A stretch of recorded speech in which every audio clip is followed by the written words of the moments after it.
सरफराज धोखा नहीं देगा, ये डायलॉग सुना सुनाया ना। हाँ, सही सुना आपने।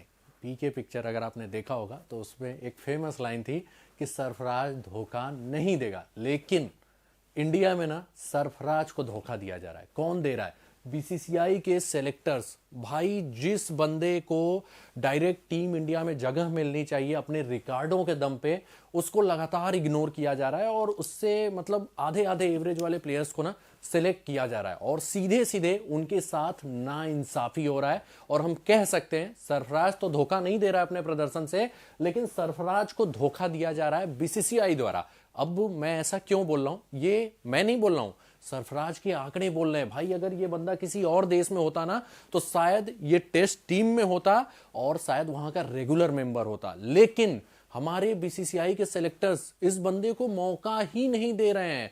इनके जैसा बल्लेबाज जो कि मतलब पूरे विश्व रिकॉर्ड में, मतलब अगर आप देखेंगे ना फर्स्ट क्लास क्रिकेट के रिकॉर्ड में ना, तो इनके दूर दूर तक कोई नहीं है। लेकिन ये अभी तक भारतीय टीम से दूर हैं। क्यों दूर हैं पता नहीं, सेलेक्टर्स की क्या खामियां हैं, हो सकता है कुछ फिटनेस का भी इशू हो। लेकिन अगर बल्लेबाज इतने बेहतरीन फॉर्म में है तो मुझे नहीं लगता फिटनेस को उतना बड़ा पैमाना देना चाहिए। तो ये रिकॉर्ड बोलता है। और सबसे बड़ी बात ना कि अभी ये जो मुद्दा है ना और गर्मा गया है। क्यों?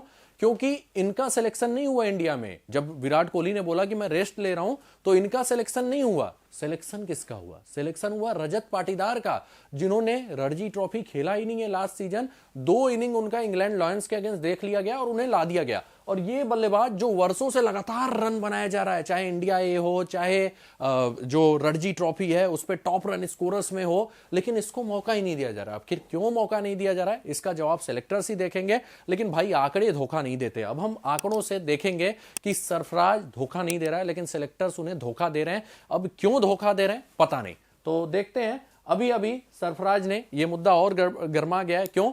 इंग्लैंड लॉयंस के अगेंस्ट इन्होंने 161 रन बनाए। कितने बॉलों पे? 160 बॉलों पे 18 चौके 5 छक्के लगाए थे। और ये इनका डेली का काम है। भाई, आओ सेंचुरी लगाओ, शांति से चले जाओ। मतलब बेचारा कुछ कर भी नहीं सकता, इतना बेहतरीन प्रदर्शन कर रहा है। और पूरे विश्व पटल पे जब आप फर्स्ट क्लास का रिकॉर्ड देखेंगे ना, तो उसमें ये बंदा आता है। इंडिया के डोमेस्टिक हिस्ट्री में केवल इनसे एक लोग आगे हैं एवरेज के मामले में।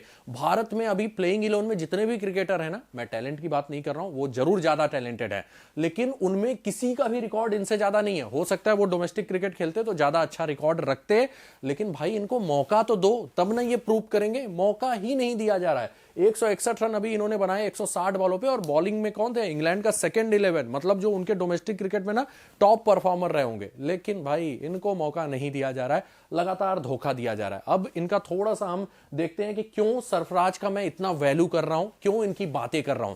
तो भाई, अगर आप विश्व क्रिकेट का नहीं, इंडिया के डोमेस्टिक क्रिकेट का इतिहास उठा के देखेंगे ना कि टॉप एवरेज किसका है, तो सरफराज खान उसमें दूसरे नंबर पे आते हैं। पूरे मतलब अभी तक जितना डोमेस्टिक क्रिकेट हुआ है इंडिया में, मैं ये नहीं बात कर रहा हूं लास्ट के 10 सालों का इतिहास देखिए, पिछले साल का देखिए, मैं बात कर रहा हूं जब से इंडिया में डोमेस्टिक क्रिकेट हो रहा है तब से आप इतिहास उठा के देखिए कि इनका कौन सा नंबर है।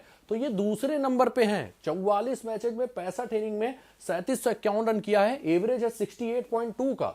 स्ट्राइक रेट भी भाई 70 का है। मतलब मॉडर्न डे बल्लेबाज टेस्ट में जैसे खेलते हैं ना, वैसे ये खेलते हैं। ये वनडे T20 के अच्छे प्लेयर नहीं है, लेकिन भाई आप इनके जगह T20 स्पेशलिस्ट, वनडे स्पेशलिस्ट को क्यों शामिल कर रहे हो? इवन अय्यर से पहले भी ये अपना प्लेस डिजर्व करते थे, लेकिन उस समय भी मौका नहीं दिया गया। बोला गया कि अभी सेलेक्टर्स को थोड़ा इन पे डाउट है। तो भाई, जब अय्यर का मान लीजिए हो गया, कोहली ने रेस्ट दिया, तब तो इनको लाओगे। अगर ये सेटअप में आएंगे, बड़े प्लेयर्स के साथ रहेंगे, तभी तो ये ज्यादा एनर्जेटिक होंगे। ऐसा सेलेक्टर्स कर रहे हैं ना कि ये फिर निराश हो जाए, प्रदर्शन करते करते हताश हो जाए कि मैं अब भाई क्या करूं, रन बना रहा हूं तब भी नहीं हो रहा, इससे अच्छा नहीं बनाऊं, क्या करूं।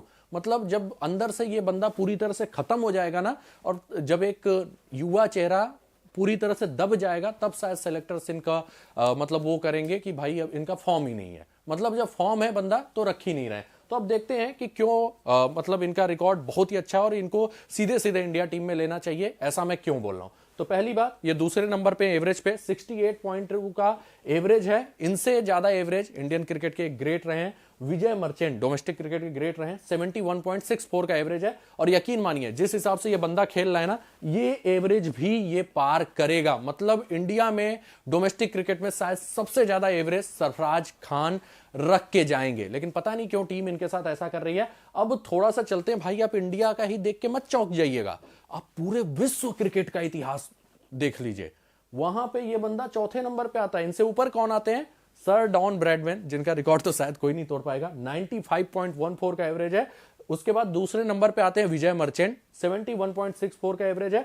और फिर 69.86 के एवरेज के साथ जीए हेडली आते हैं। और इन दोनों का रिकॉर्ड सरफराज जल्दी तोड़ देंगे जिस हिसाब से वो परफॉर्म कर रहे हैं। और डॉन ब्रैडमैन का रिकॉर्ड तो भाई कोई बच्चों का खेल नहीं है, लेकिन अगर आप डॉन ब्रैडमैन के बाद दूसरे नंबर पे पहुंच गए ना, तो वो भी बच्चों का खेल नहीं है। तो उस बच्चे को जिसने ऐसा किया है उसको टीम में लाना चाहिए, लेकिन पता नहीं क्यों सिलेक्टर्स नहीं ला रहे हैं। और ऐसा लग रहा है एक युवा प्रतिभा ऐसे ही खो जाएगा, जब वो पूरी तरह से मायूस हो जाएगा ना, तभी सिलेक्टर्स मानेंगे।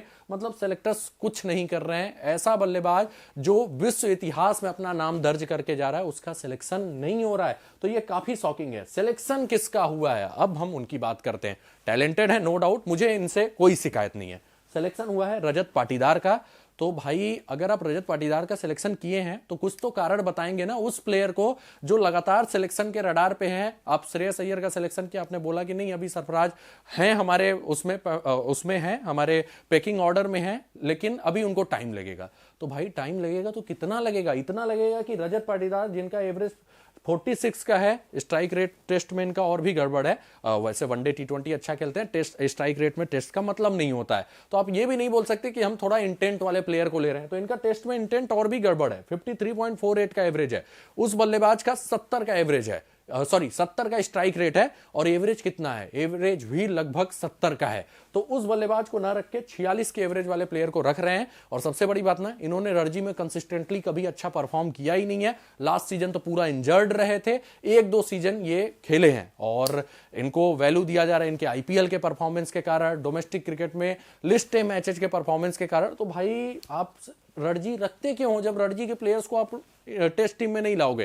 टेस्ट टीम में लाना है तो रणजी के प्लेयर्स को लाइए, लेकिन इनको नहीं लाया जा रहा है। इन्होंने अभी इंग्लैंड लॉयंस के अगेंस्ट 2 सेंचुरी लगा दिया, इनका सिलेक्शन हो गया। एक इनिंग में उसमें भी फ्लॉप हुए थे 3 मैचों में, और साउथ अफ्रीका के अगेंस्ट भी जो ये इंडिया ऐसे खेले थे उसमें भी फ्लॉप हुए थे 1 मैच में। ठीक है, तो सरफराज ने ऐसा नहीं था कि इंग्लैंड लॉयंस के खराब खेला है, वो तो रणजी में भी खेल रहे हैं। इंग्लैंड लॉयंस के अगेंस्ट अभी 160 किया, उसके पीछे भी एक 96 का नॉक था और एक और हाफ सेंचुरी था। और साउथ अफ्रीका के अगेंस्ट भी इन्होंने हाफ सेंचुरी बनाया साउथ अफ्रीका में जाके। तो मतलब बंदे में टैलेंट है, तो फिर क्यों ऐसी नाइंसाफी हो रही है भाई? उस बंदे को लाइए, पका पकाया प्लेयर है, लगातार रणजी में रन बना रहा है, लेकिन ये लोग रणजी के परफॉर्मेंस को देख ही नहीं रहे हैं।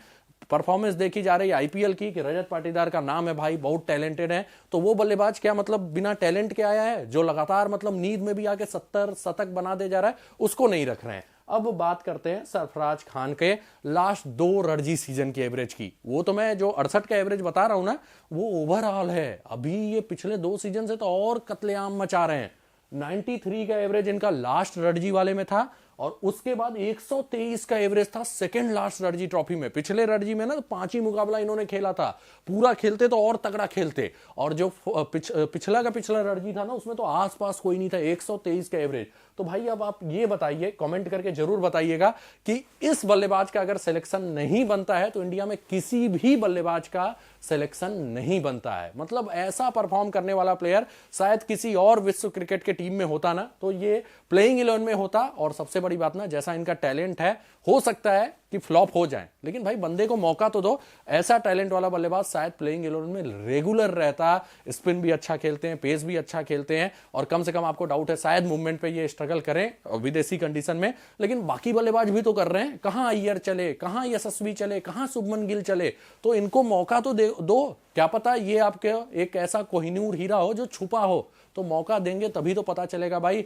पता चला कि भाई बेचारा मायूस होकर प्रदर्शन करना ही छोड़ दिया और एक टैलेंट ऐसे ही खत्म हो गया। तो यकीनन इनके साथ नाइंसाफी हो रहा है। अगर सेलेक्टर्स ये सोच रहे हैं कि भाई इंडिया ए से भी नहीं परफॉर्म कर रहे हैं, तो इंडिया ए में इन्होंने जो लास्ट के 4 मैचेस खेले हैं उसमें 3 हाफ सेंचुरी है, जिसमें एक 96 का नॉक है और एक 160 का। मतलब 4 इनिंग्स में इन्होंने अच्छा ही किया और बाकी सब भी 30s वाले नॉक है। मतलब ये बंदा लगातार अच्छा कर रहा है, चाहे वो इंडिया ए हो चाहे डोमेस्टिक क्रिकेट हो।